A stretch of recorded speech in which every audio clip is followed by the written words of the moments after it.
ជូនមួយសំណួរគឺសំណួរទី1ជូនទៅកាន់លោកនាយករងដែលលោកអញ្ជើញមកពីវិទ្យាស្ថានអប់រំជាតិពិសេសនៃក្រសួងអប់រំយុវជននិងកីឡាចា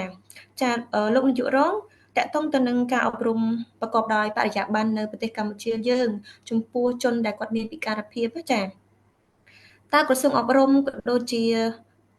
អឺ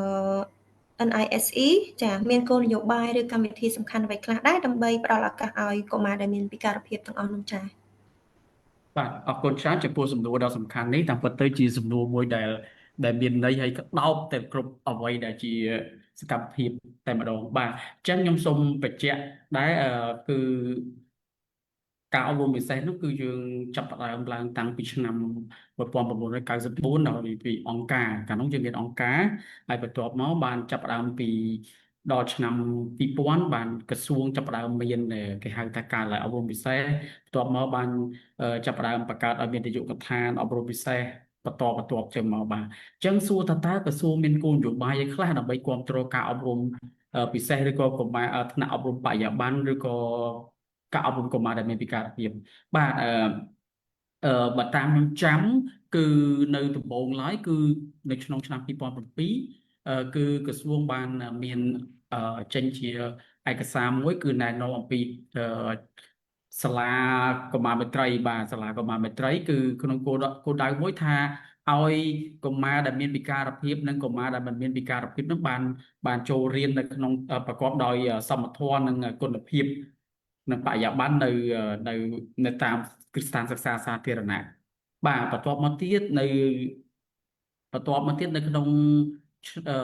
ក្រសួងអប់រំយុវជននិងកីឡាហ្នឹងខ្ញុំមិនចាំឆ្នាំទេគឺបានចាប់ផ្ដើមបានបង្កើតឡើងទៅជាអឺផែនការសកម្មភាពសម្រាប់ការអប់រំអឺសំទោស2008 2013